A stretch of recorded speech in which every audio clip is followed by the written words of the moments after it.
Imagine discovering that an entire planet, oceans, cities, families, 4 billion living souls, was erased from existence not because of war, rebellion, or heresy, but because a single form was filled out correctly. Not out of malice. Not out of ambition. Simply because someone followed the rules. In the Imperium of Man, worlds do not always die screaming beneath enemy fleets. Sometimes, they die quietly, in the silence of an archive hall, stamped and approved by an exhausted clerk who never knew their names. This is not a story about monsters or traitors. It is a story about paperwork, and how obedience can be more destructive than hatred. The Imperium of Man is the largest and most brutal bureaucracy humanity has ever created. It spans millions of worlds, ruled not by compassion, but by procedure. Entire populations are reduced to numbers on data slates. Planets live or die based on tithe schedules, compliance reports, and statistical projections. In such a system, morality is irrelevant, efficiency is everything. No single person truly understands the whole machine, yet every person is expected to keep it moving. Failure to do so is heresy. Questioning orders is weakness. And so the Imperium survives not because it is just, but because it is relentless. Within this endless machinery worked Halrix Mourn, an adept inspector of the administratum. He was not powerful. He commanded no fleets, led no armies, and spoke no final judgments. Halrix spent his days buried in records older than civilizations, reviewing tithe delays, correcting discrepancies, and flagging inefficiencies. He was a minor cog, easily replaced, trained to believe that accuracy was virtue and protocol was truth. He did not wake up one day intending to destroy a world. He simply wanted to clear his backlog, meet his quotas, and perform his duty as the Imperium demanded. And in doing so, Halrix Mourn set in motion a chain of events so catastrophic that even the gods of the warp would take notice, proving, once again, that in the Imperium of Man, the most terrifying weapon is not a bolter or a battleship, but blind obedience to the system itself. Halrix Mourn's workday began like every other, beneath flickering lumen strips, surrounded by towers of data slates and cogitator terminals humming with ancient machine spirits. His task was not glorious, but it was vital, reviewing planetary tithes and compliance logs across dozens of systems. Each world owed the Imperium resources, manpower, or materials, and delays were not tolerated. The administratum did not care why a shipment was late, only that it was. As Halrix sifted through endless entries, one world stood out, Caith's Rest. Its tithe shipment was behind schedule, and its assessment figures showed subtle but undeniable inconsistencies. Population estimates failed to align with output projections. Resource yields were oddly stable, almost artificially so. To Halrix, this was not a mystery, it was inefficiency. And inefficiency meant danger, not to the planet, but to his own performance metrics. The system rewarded speed and decisiveness, not curiosity. Investigating deeper would cost time, invite scrutiny, and slow his quota. So he did what thousands of clerks did every day without consequence. He flagged Caith's Rest for an automatic audit. The cogitator chimed. The form was stamped. The task was complete. Halrix moved on, unaware that this single administrative action would echo louder than orbital bombardment. Caith's Rest appeared unremarkable in surface records, a quiet world, stable population, compliant governance. But its true history was buried beneath sealed archives and redacted entries older than the Imperium itself. 10,000 years earlier, Imperial authorities had made a decision so severe it was erased from common memory. Beneath Caith's Rest lay dormant Eldari technology, an ancient device engineered to suppress warp activity in the surrounding region. It was not a weapon meant to fire, but a mechanism meant to contain. Its operation required isolation, secrecy, and absolute neglect. No deep scans. No inquisitive surveys. Silence was survival.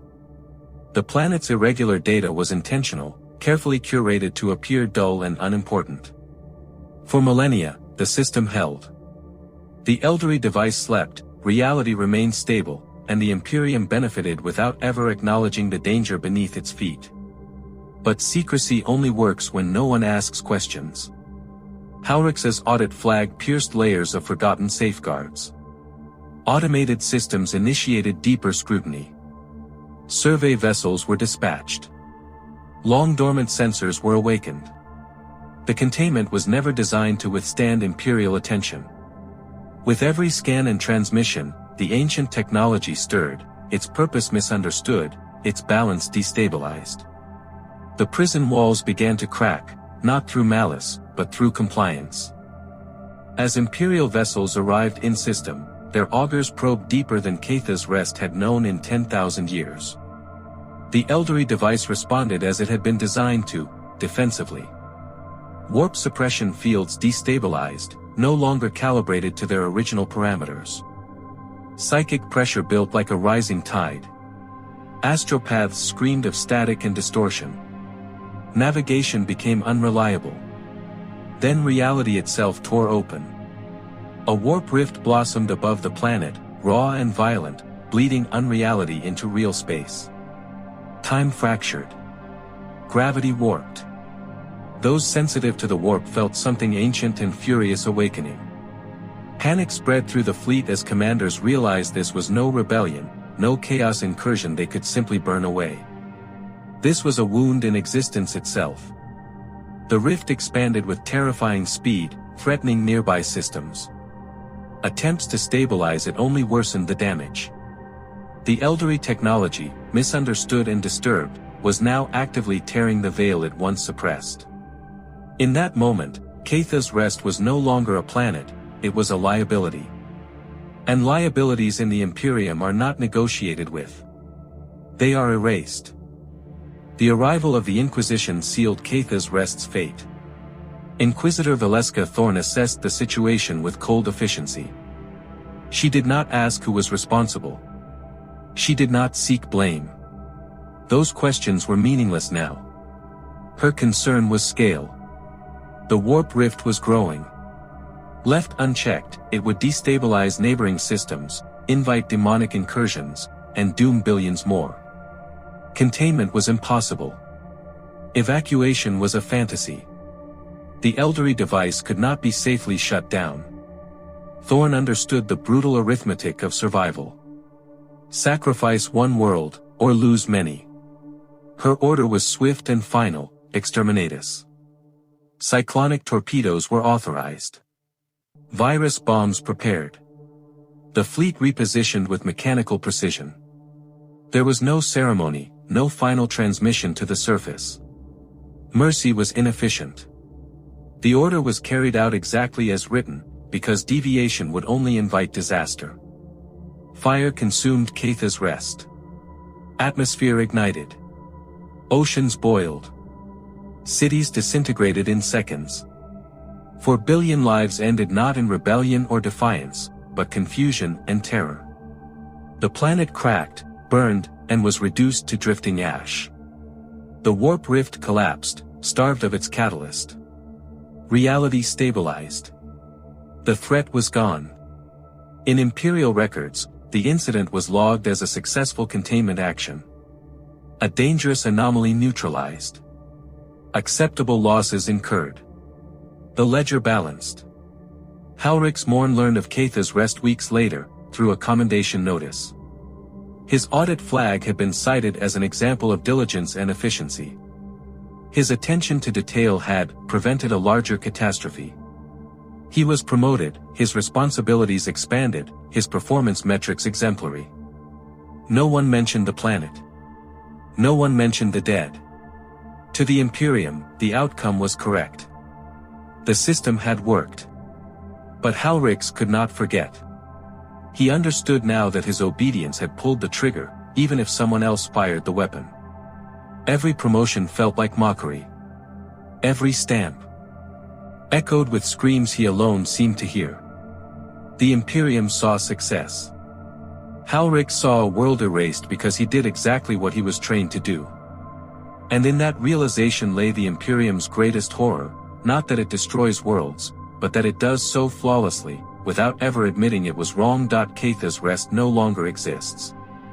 Its name is a footnote in sealed archives, its ashes drifting silently through the void, its 4 billion dead reduced to a statistical entry marked acceptable losses. The warp rift is gone. The threat was contained. From the Imperium's perspective, the outcome was flawless. The machine functioned exactly as intended. No rebellion spread. No sector collapsed. Order was preserved. And that, above all else, is what matters.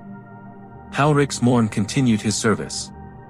He reviewed more records, flagged more discrepancies, and rose higher within the administratum. To his superiors, he was an example, proof that diligence and loyalty were rewarded. Yet with every promotion, his understanding deepened. He had not made a mistake. He had not broken the rules. He had followed them perfectly, and that perfection had condemned a world. There was no redemption to be found, because the Imperium did not recognize guilt, only results.